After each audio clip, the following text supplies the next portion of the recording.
Good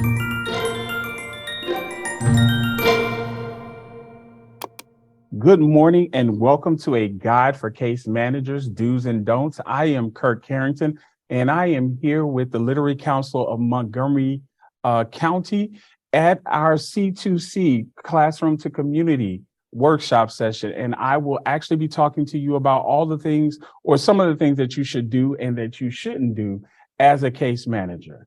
Let's just dive right in. So just to level set things, we want to talk about what is case management. And we want to make sure that we all have the same thought process towards what case management is, and that we also are working from the same definition. Because oftentimes when we have conversations, we can find ourselves talking about something that we all think we have a common understanding of, but we all look at it differently. So defining case management, we're going to go to the definition by the Case Management Society of America. And they define case management as a collaborative process of assessment, planning, facilitation, care, coordination, evaluation, and advocacy for options and services to meet an individual's and family's comprehensive health needs. So let's just stop on that word of health. Oftentimes when we think about health, we think about physical health only. But in case management, you could actually be working with the myriad of health initiatives that people go through. So one thing could be mental health. Another area could be social and economic health. So you want to look at a total wellness picture of a person when you think about health. And so what we also have to do is communicate the available resources to make sure that we're promoting this client's safety, their quality of care, and we want to make sure it's at cost-effective outcomes for the individual. So we're looking for resources to make sure that they can be holistically well. And that is the actual role of a case manager, is that you are seeking to help somebody become well. So the philosophy of case management, according to the Case Management Society, is that they look at wellness and achieving advocacy as your primary functions. You want to make sure that you are always considering the client's needs. And that is a very important word, client, because sometimes we can refer to individuals in our care as customers when really what we're doing is we're providing a service. We're not really selling them a product. We're making sure that we take care of them.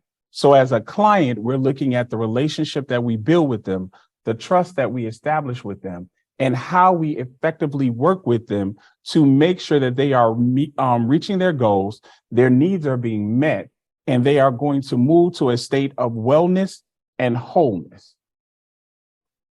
So what does it mean to be a case manager? Means achieving client wellness and autonomy. That is what it means. It means that we are working for the ultimate goal of helping the client achieve wellness and autonomy. Keep that at the forefront of your mind. Wellness and autonomy. So things that you should do to help a person achieve wellness and autonomy. You have to advocate for them. You have to communicate with them. You have to educate them. You have to identify service resources for them. And then you have to facilitate connecting them to those resources and how to appropriately use them. And one of the things that I want to highlight right now is if you are the manager of case managers, your clients are your staff. So it is your responsibility to advocate for your staff, communicate with your staff, educate your staff, identify service resources that they can use so that they can better do their job. And then you also have to facilitate their ability to do so. Once again, if you are the manager of case managers, it is your responsibility to do these things for them because they are your clients. And by doing these things for them, you actually train them and teach them how to create a culture and an environment of wellness and autonomy for the external services that they will provide to those clients who come to your program. So this is kind of an interesting dichotomy for people to work in, because oftentimes what we do when we are serving as managers of people, we just kind of look at our responsibility as just making sure they get the work done. But what we also want to do is we want to model the behaviors that we want them to demonstrate to those who are coming to receive our services. So, diving in, who is your client as we segue into it? As I said, for managers, your client is your staff. And then for your staff, it is the external individuals that you are there to service.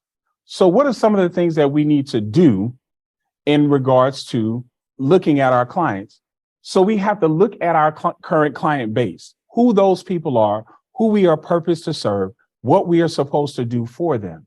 And then we don't guess about them. We actually take an active interest in who they are, where they came from, what their background is, what their needs are. We look at their current habits. We also identify their goals, because ultimately everyone has a choice, and we have to respect the individuality of people and their ability to decide if they actually want to be well.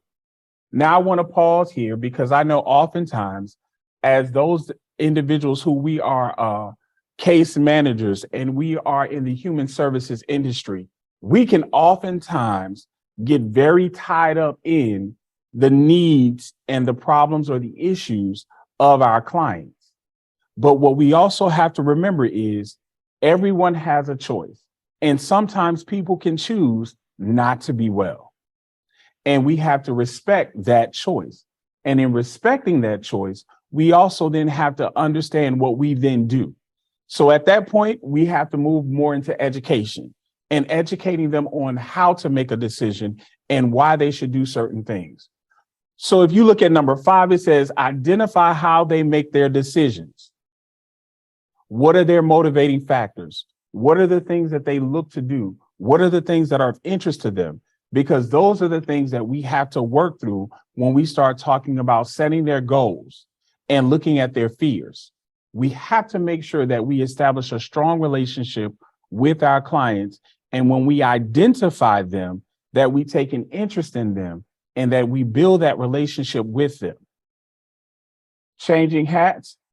As a case manager or a career services manager, you have to make sure you do this for your staff.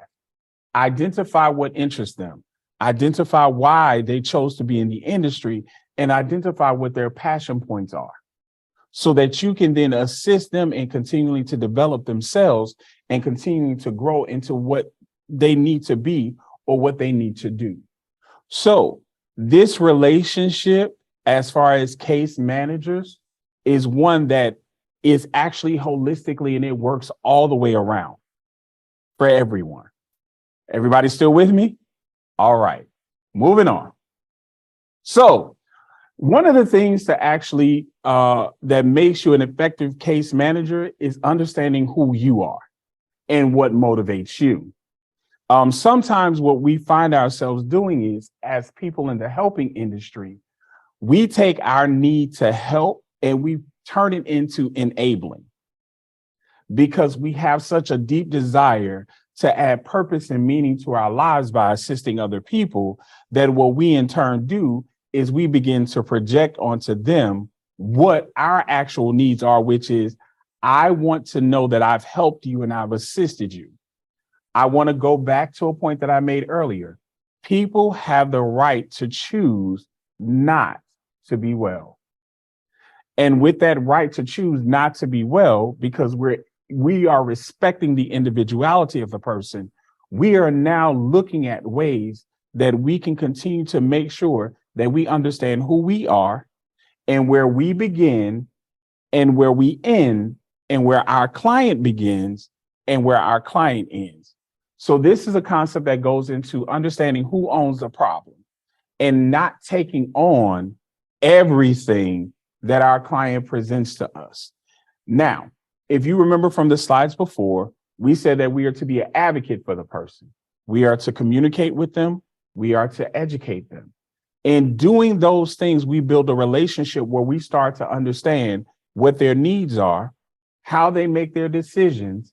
And then we also have to make sure that we tease out where we separate our own things. So how do you actually understand who you are so that you can make a clear delineation between when you are shifting from being a helper to an enabler, or when you are now starting to project your will onto your client and you're not being as effective of a case manager as you would like to be. So we start knowing this by looking at the benefits of self-knowledge. So by knowing who you are, you will be happy. If you notice, it did not say that your happiness was contingent on outside forces. Your happiness is based on you. So if you find that in the work that you're doing, you're not necessarily happy with it, it may be because you are placing your happiness on the success of your client, or in the case of a supervisor, your staff. And so now you're burdening them with making you happy. And so now we've kind of lost sight of the actual goal of making sure that this person reaches a state of wellness and autonomy. You also lessen your inner conflict when you have better self-knowledge. And so what that means is you don't go back and forth about whether you should or you shouldn't help a person, how you should or you shouldn't help a person. You actually now have a clear understanding of where you begin and end, and where the other person's needs begin and end, and which one has a higher value. So this also helps us set proper boundaries with individuals, because we now don't have to worry about, am I really doing what I'm supposed to be doing for this person? I feel like I'm doing too much work for them. I don't really know if they want the job in the case of workforce development, or if you're in some other industry where you have to help them reach a level of success. Then you start understanding where you begin and end and where they begin and end. And you also can properly identify who owns the particular problems that you all are facing and whose responsibilities are what. Better decision making, which is something that we all can benefit of, making better choices about what we do, how we communicate, our language choices. Are we being sensitive to the needs of the other individual? So better self-knowledge allows you to make better decisions, because you then will understand how to properly assist someone, and then what you want to do and how it should be done, because you can properly distinguish between your thoughts and, your inner conflicts. That little inner self, when you get to a certain place and you're like, this is too much and I'm just sick of it. No, when you make better decisions and you have better self-knowledge, you can then properly decide when you kind of potentially overstepped, or where you need some personal and professional development in different areas. Which leads us to the concept of self-control. You are not triggered as frequently. You don't find yourself being as upset often when you're actually working with your client. And you also find that you don't take on offenses that are not necessarily about you. Oftentimes when we're doing our work in human services, we can find ourselves becoming offended when our clients don't succeed at certain things. And we take it as a personal affront to the quality of work that we're doing and that we're providing.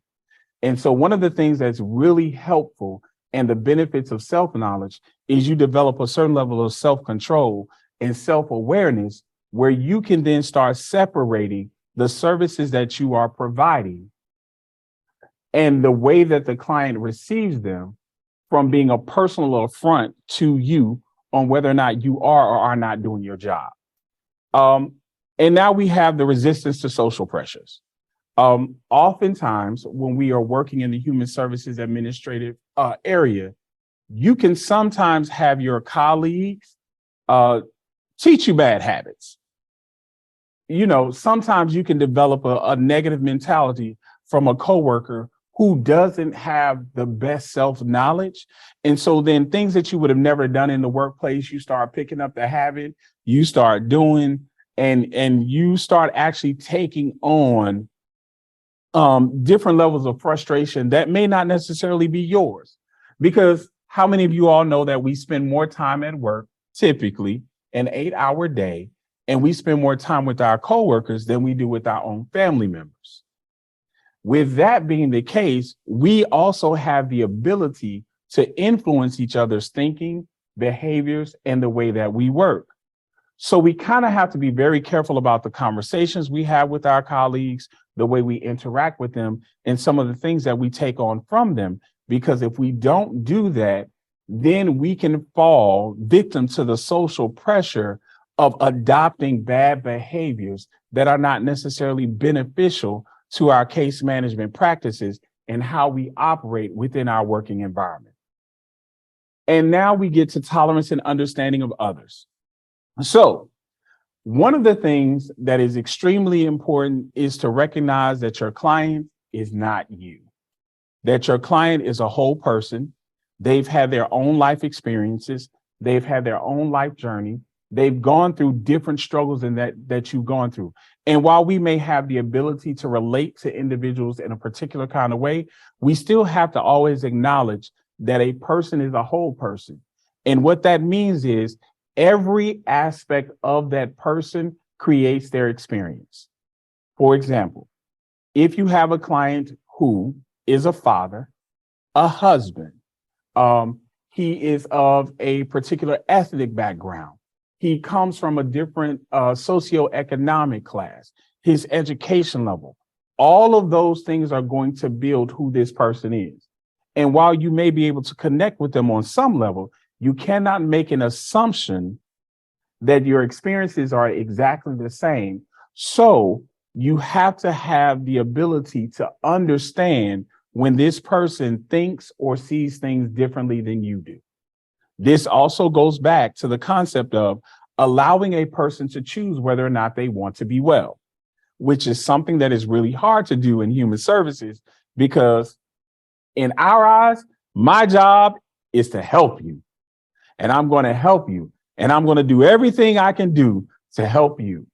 And what that sometimes leads us to do is taking on more than what we should, and then we don't properly facilitate for our clients, but we actually take on the burden of their situation, and that could cause us to go into burnout, and that could take away from the things that we need to do and stay in a healthy space. So looking at the benefits and the practical things that come in with self-knowledge, you always want to make sure that you do a proper assessment of who you are and what you're coming to the table with and what you want to do for others. All right, moving on. So this leads me to don't forget about you. In your practices, one of the major things that a lot of human services professionals do is they forget to make sure that they are having a balanced life. They become overwhelmed by the work. They become burdened down in the issues and the concerns of their clients, and they find themselves burning out, and they find themselves wanting to leave the industry because they just kind of feel like there's no space for them.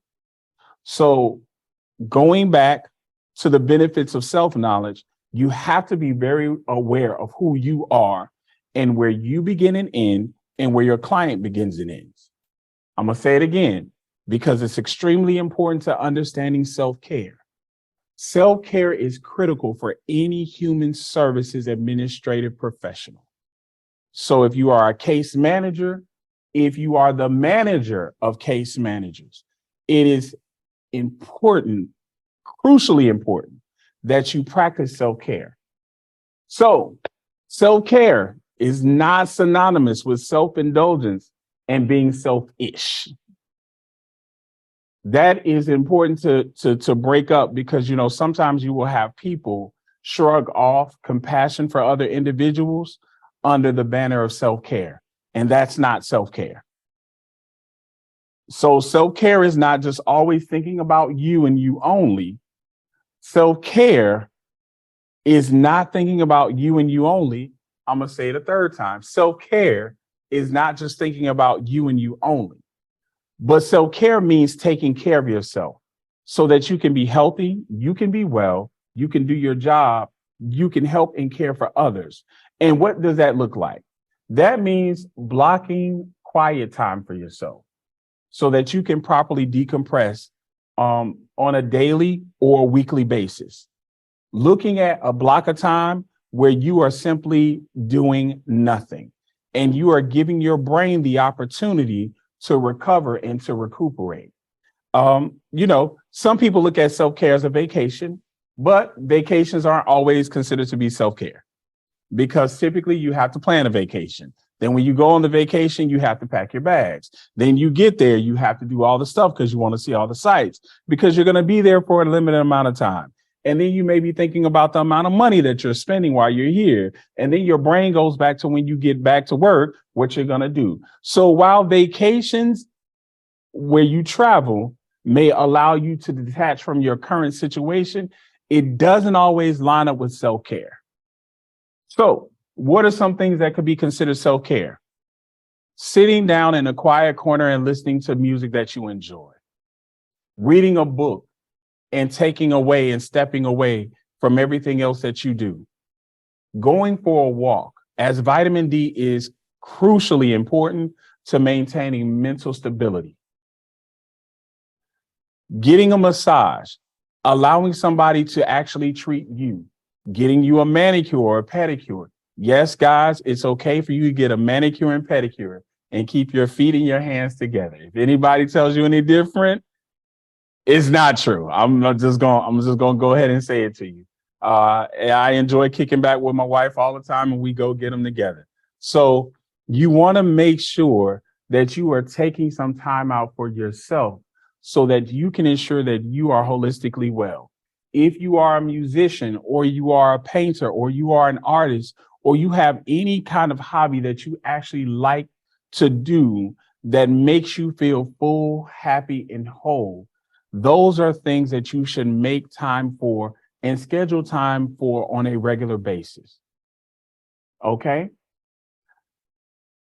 Always remember that in order to help someone else, you have to actually make sure that you are healthy and capable of assisting someone else. Because if you are not in a healthy, whole, and autonomous state, then more than likely you're not really going to be able to help get someone else there. So one of the most important things that we need to do or is do and don't do is don't forget about yourself and do self-care. I would like to thank you all for joining me for this brief time. If you have any questions, feel free to, shoot us an email and I will be more than happy to facilitate answering those.